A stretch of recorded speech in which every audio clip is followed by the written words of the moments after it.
Law of Evidence Article 109 Who may give evidence of agreement varying terms of document دستاویز کی شرائط کے خلاف اقرار کی شہادت کون دے سکتا ہے؟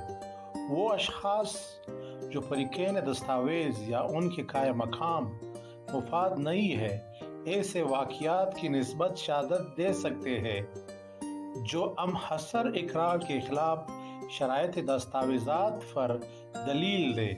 مثال کے طور پر اے اور بی نے ایک تجارتی معاہدہ کیا کہ اب اے کے پاس فلاں کپاس فروخت کرے گا جس کی قیمت بوقت حوالگی ادا کی جائے گی۔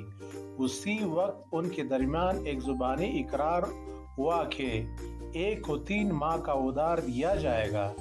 اے اور بی ایک دوسرے کے مقابلے میں اسے ثابت نہیں کر سکتے، لیکن اگر اس سے اس کے مفادات متاثر ہوتے ہو تو سی اس کو ثابت کر سکتا ہے۔